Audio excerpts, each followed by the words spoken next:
blood. That's blood.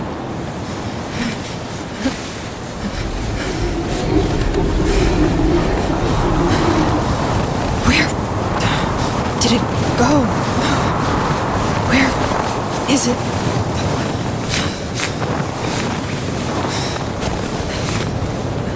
The lake. Why? Adele!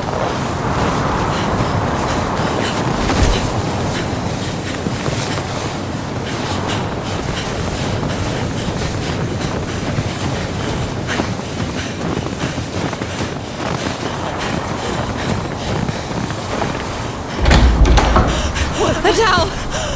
Iffy, close the door. You're letting the heat out. You're both okay? Yeah. What? Nothing. Sorry, Yeah. I'm going back to sleep. You should try and get some sleep too, Iffy. Yeah, I will. I just wanted to grab something to help keep Jason warm out there. I know from experience it gets cold without the fire around. Need help with anything? No, thanks. Just go back to sleep. I'll be back in a minute to get some rest. Just close the door behind you.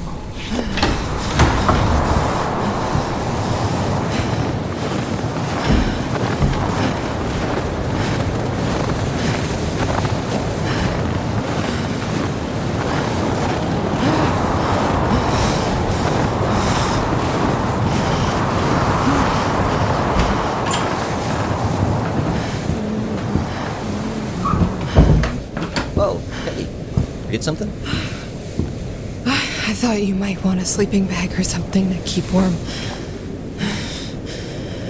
I know it's not warm in here. Yeah, actually, thanks. It'll help. I'll hold the rifle. Go ahead and wrap yourself up. Iffy? What are you doing? Walking back to the church. I fell. Lost my footing in the snow, but getting up I spotted some blood. Then more. A lot more. Under the new snow. And it led to the water, to where the shore ice leads to that ice disc. The only person who was here before that snow fell is you. So what's all that blood from, Jason? Look, it's rabbit, or hare, whatever. It's in the soup. I told you earlier I made you soup. Please, put the rifle down. Then why is the blood lead into the water? Look, I dumped the carcass in the lake. Bones and innards. I didn't want to attract anything dangerous, so I thought tossing in the lake was a safer option. Please, don't point the rifle at me. Just put it down, or point it away. Rabbit. Please, Iffy, put the gun down. Come on. Come get it. What the hell, Iffy? I'm sorry. I was just so worried. I know. I'm sorry. It's just been too much. Everything. I get it, okay? With everything. And Jean, I'm sorry. But don't point a gun at me again. Yeah, of course. I'm going back to rest. I hope the sleeping bag helps. And, sorry. Again.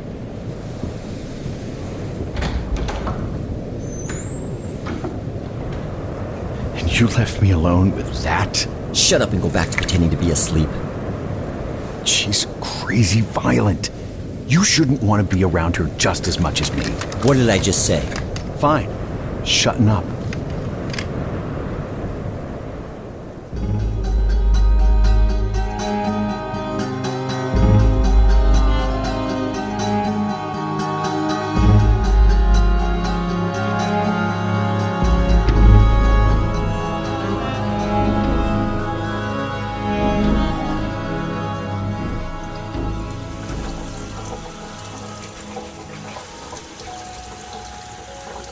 Arna! Arna, heyrðu í mér. Arna, can you hear me? Can you get the door? Please. Yeah, I got it.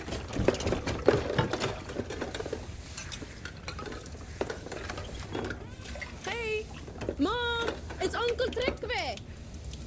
Come in, she's in the kitchen. Actually, I'm here to pick up your mother for a meeting. Mom, he's waiting for you by the door. Bye. Bye. Where is he off to so fast? Some video game. Though she's not supposed to be running yet, and never in the house. Can we leave now, or do you need a minute? I'm ready. Let's go.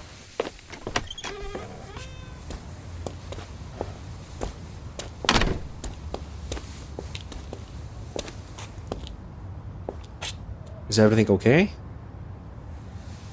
I've had bad luck with cars recently. I don't think the meeting will wait for you to walk.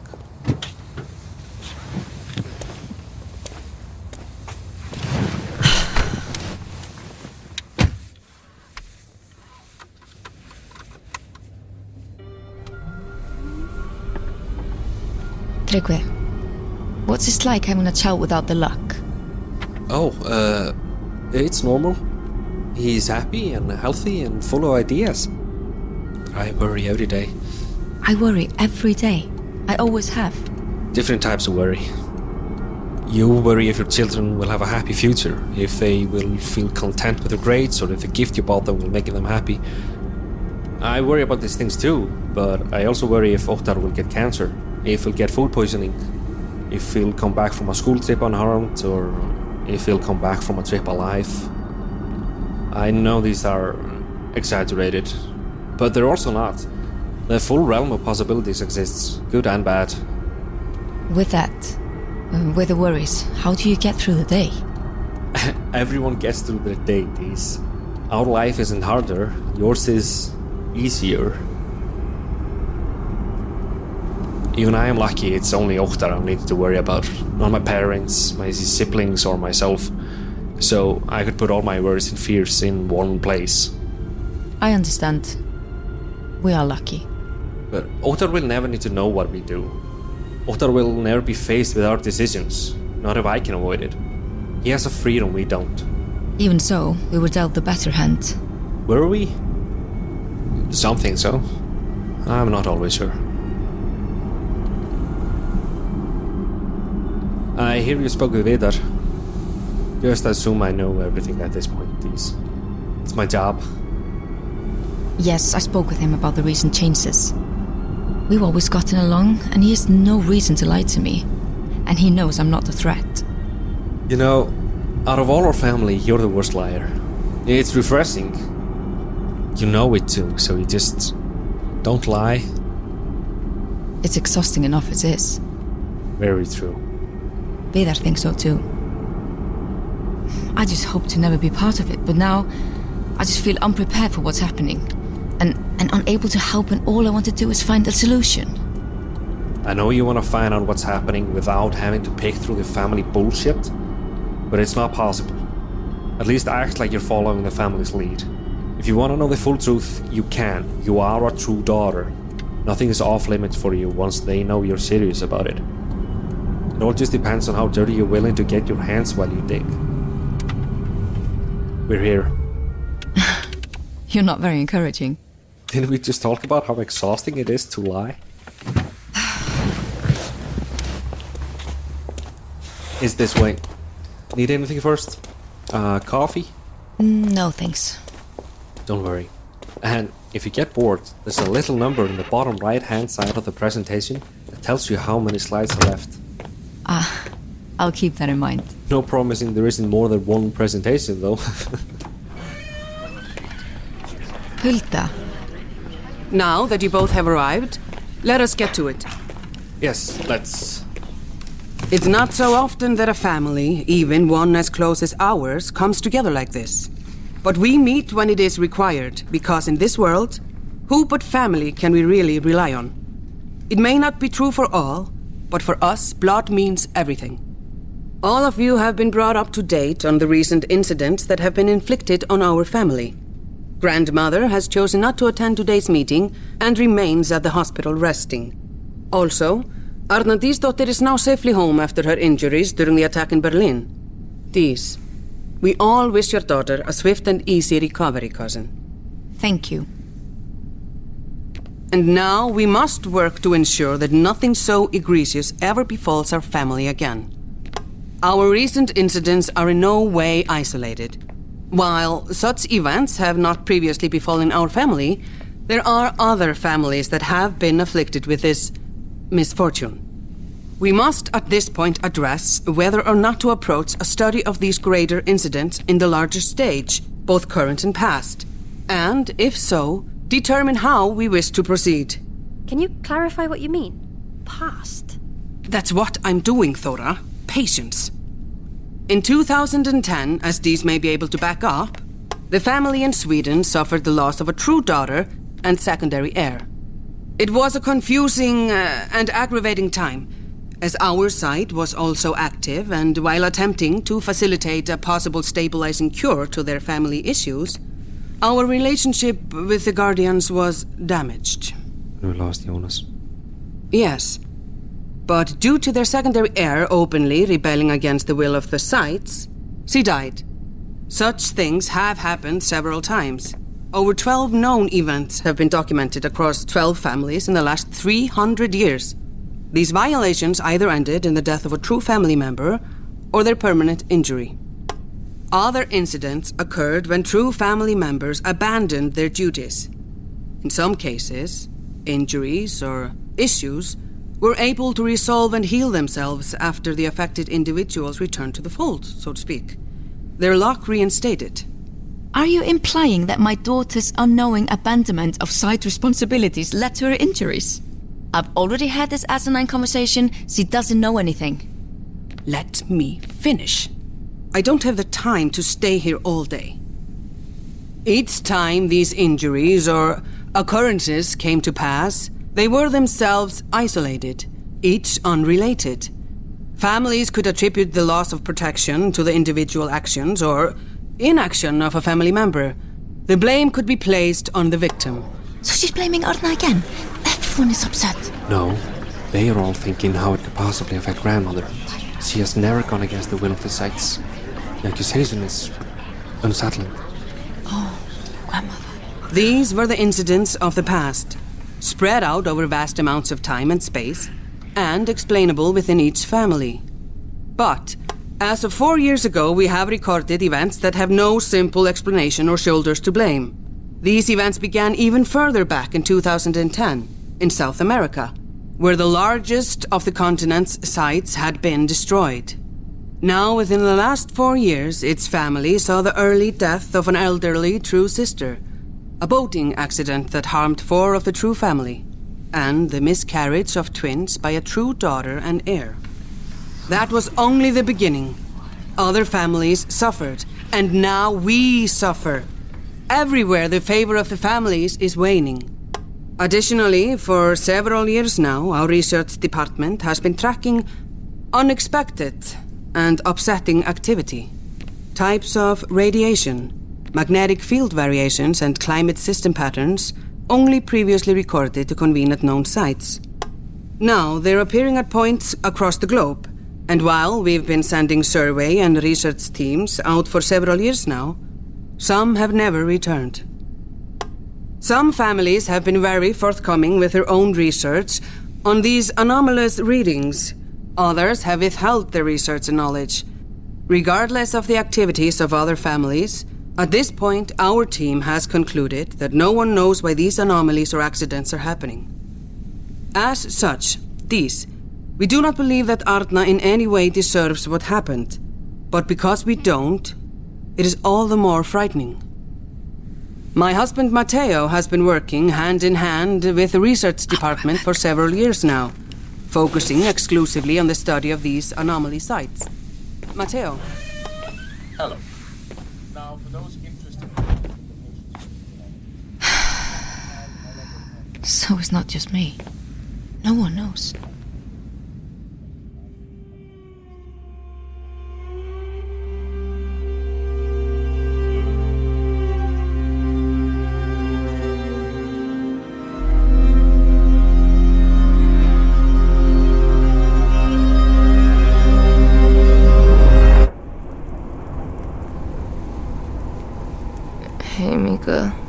I know this has been terrible. Really terrible, but I'm really glad to get to see you again. Me too, Birdie. Sorry, No, sorry. No worries. Just, I'm glad to be with you. If I was gonna get kidnapped with anyone, glad it was you. Jokes? You? Were you here earlier, or was I dreaming that? I stopped in for a moment and picked up a blanket for Jason. Right. Is everything okay with Lewis? Yeah.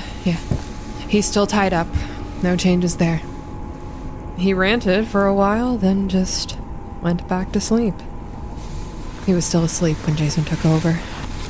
I don't know if you want to talk about it, but can I ask why you were kidnapped? I know you said greed, but I still don't understand the full picture. Sorry. And how's your leg? We think it's fractured, but not fully broken or separated. Walking on it is getting worse. And my whole leg is really, really bruised. As for the kidnapping, we think it has to do with leverage. Our parents and our people are currently standing in the way of a huge company trying to open up new land to corporate mining in the Northwest Territories. Mining? Gold, mostly. Gold, silver, and diamonds. All of the Earth's shiniest things. But our family owns the land, and we've been against new mines forever. Our parents would never sell the land or become signatories in a land use agreement. So, we think we're being used as leverage. The lawyers on the mining company's side were supposed to submit a new advantageous proposal next week. This week? Well, I think part of what was so advantageous was probably getting us back. That's terrible. Do you have evidence for all of this? What about Lewis? Not really. It's just an informed guess. The company's really been adamant about the land recently to a scary amount, so it's not a big leap to think it's them. But Lewis and S never mentioned anything about it, and it's not like we could record anything. I think they're just hired muscle anyway. I don't think they're in charge of anything. I could get Lewis to confess. And we could record it. Get some evidence. Get him? Confessions under duress are not permissible in Canadian court. You know, Adele, you're really bright. She's the smartest in her class. Kept perfect grades even through COVID. Skipped a grade really early on, too.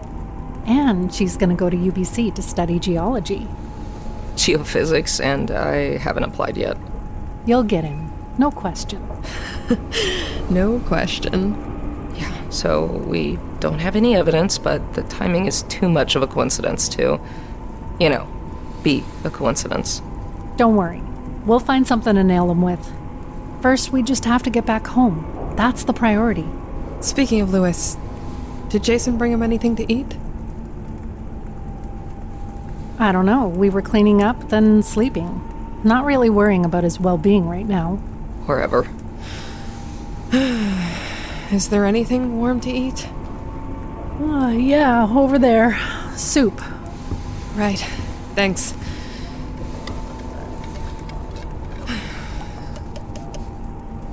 Are you still in school, Mika? No. When high school was over, I got a job at a little cafe in town. The idea of going through several more years of classes? Just... no. She works at the community center, too. Did I ruin a conversation? Just surprised. Everything okay with Lewis? He's asleep. I left the sleeping bag with him. Don't want him freezing to death. Someone should be watching him. I checked the ropes and added an extra zip tie. I don't think he's going anywhere. But, more importantly, I got a call and thought I should come update you all. Rescuers? Are they on their way? Sadly, no. Just my team still. But They said they have spoken with local authorities, told them the extent of your injuries, and explained that we're in Goshawk. Thankfully, they know exactly where we are because I mapped it all out prior to the trip. They were lucky to get through to me in this weather. But no worries. Well, fewer worries. They all know we're here. The local authorities have a local search and rescue group that they will send either with a few snowmobiles or with a rescue helicopter. They have a rescue helicopter? Yes and no. Apparently there's a big search going on right now to rescue a little kid who got lost in Baxter State Park. But the storm's bad there too. And they only have the one rescue helicopter. Since none of your injuries are considered critical or life-threatening, rescuing the kid takes priority. As for the snowmobiles, the storm is apparently worse off up near the trailhead. So we're stuck waiting. No, yeah. That storm's what we heard about from our agent just last night. It's supposed to be strong. Did you happen to tell them about Lewis? Wasn't able to. The window for the call was aggravatingly short. I didn't even hang up. Call just dropped. So what then? We just wait? Mika's got a fractured leg and we're victims of kidnapping. Why is this not more urgent for them? Hey, Adele, come on. It's not so bad. Lewis is tied up. S is nowhere to be seen. We've got enough food for a few days, and this place is warm. Do we? Have enough food, that is. If everyone eats as much as I do, then we have maybe 3 days worth, including feeding Lewis. That's just the dried supplies. But no one seemed opposed to rabbit soup, so we could always try to catch something else to beef up the rations. The storm would make that difficult, but maybe fishing? There are no fish in this lake. Didn't I explain that? No, doesn't matter. It shouldn't take long anyways. As far as the fuel goes, there's still tons of burnable things left in these old buildings. My hope to get some research done is shot, though. Not that I'm complaining about helping you. I'll just have to come out here again later. Well, if you need help with anything... Sorry. I want to get some sleep, and I don't want to keep anyone else up either, but I'm still really worried. What about S? Is he really gone? Do we believe what Lewis keeps saying? No. No way. He's a criminal. They both are. We shouldn't believe anything he says. But you do. Well, aren't we already acting like what he says is true? If we really thought S was alive, we wouldn't be so relaxed. He wouldn't just sit out there in this storm if he was alive. So, don't we think he's dead? Or at least gone? I think Lewis was genuinely scared when he got here. I was pointing the rifle straight at him, and he still came toward us. But what killed us then? Cougars pull their prey up into trees. There's no cougars in Maine. Not anymore. The Easter cougar was declared extinct after European colonizers hunted them to extinction, but historically, there were cougars here. Well, maybe factually correct, Adele. I don't see how that's helpful right now. What about lynx? Too small. Nothing around here could really hunt down an adult human male. Not in this season. Not a bear? Most black bears are denning around this time of year, and sure, they can wake up, but they don't really attack people. And they're not huge like grizzlies. A moose? Enormous. Fully capable of flinging a man into the sky. But Lewis would have seen it. Kinda hard to miss a moose in the middle of the day. Is this a big guy? I'd say he's just normal. Like, maybe just under 6 feet tall. Not skinny, but not fat. Just a bit bigger than Lewis. Not fit. With a beer belly. But what Lewis said shouldn't be possible. That S was taken up into the air or the tree branches? I'm not saying we have to believe that part. But I think... what you said, Mika, it makes sense. If S were alive, he wouldn't just stay in the forest in this... storm. Again, sorry, I know this is important. I'm just beat. Get some rest. I'll go back to watch Lewis. I need to bring him some food anyways. Maybe start a small fire or something. Otherwise, it's freezing in there. Thank you, Jason, for dealing with him so we don't have to. Yeah, thanks. Oh, you're welcome. But don't untie him, and don't let him trick you. I won't. I'm not even bringing him soup. He's getting a granola bar. Shouldn't need his hands. See, enough of these to keep him fed for days. Sleep well, don't let the fire go out.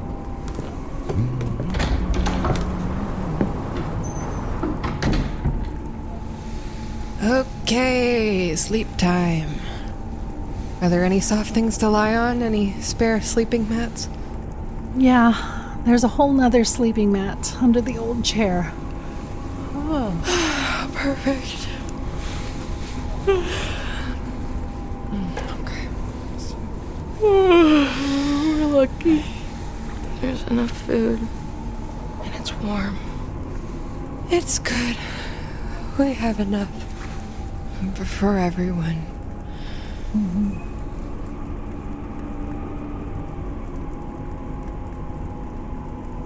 Why does one person need 4 sleeping pads? They'll go to sleep. But why? He doesn't need 4, right? And if he was dropped off by his team here, alone, then 4 would sure be excessive. Adele, we don't know how often people come out here, or what Jason brought this year versus previous years. Aren't you even a bit worried? Always, but mostly I'm tired and sad and angry. Well, I'm worried. Totally justified. You and Mika have been through a lot. And we can't go pointing a rifle in Jason's face every time we're jumpy. What? Pointing a rifle? Did you point a rifle at Jason? Yes, and I apologized. I saw some blood outside in the snow and thought the worst, just like you're thinking now, with everything you've gone through. Wait, Iffy, what blood? Where? It's not important. Just some rabbit blood from what he put in the soup. But I thought the soup was... No, that makes sense. There was a lot more soup than would have fit in a can alone. But 4 sleeping mats? And he has a bunch of extra clothes. Some of them are for women. Again, we don't know when the last group was here. Ask Jason later. I'm sure he'll have an answer. What I wanted to say is... It's fine. It's fine to worry and be scared and treat everything with caution. It's sensible to be anxious in a terrible situation. And I showed up to help you. You had questions too. It's fine. But we can't expect trust if we don't trust too. Now, get some sleep.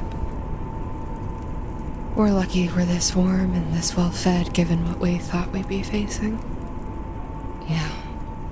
Iffy, that makes sense. Thanks for looking for us and for helping us. And I'm really sorry about Shion. Shion and I know. There's no need to thank us. Me. Get some sleep. Yeah, okay. Great.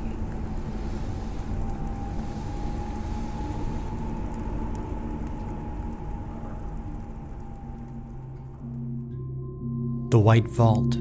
Goshawk. Written and created by K.A. Statz. Co-created, produced, and directed by Travis Vengroff. With script editing by W.K. Statz. Associate producer Shion Francois. Edited with sound design, music, and mixing by Dayn Leonardson. Dialogue editing and assistance by Finnur Nielsen. And executive producers Carol Vengroff, Maico Villegas, Dennis Greenhill, and A.J. Pumpkin. Starring Lauren Tucker, Hildur Magnusdóttir, Marcy Edwards, Denise Halfyard, Michael DelGaudio, Christian Ati Hemison, Hrafnildur Oradóttir, Melkorkra Oskarsdóttir, Sarah Friðjórsdóttir, Robert Neumeier, and Shion Francois. For access to bonus episodes, ad-free episodes, and bonus seasons like Artifact, Imperial, Iluka, and Echoes, visit patreon.com/Fool and Scholar and support this show and its creators. This is a Fool and Scholar production. Thank you for listening.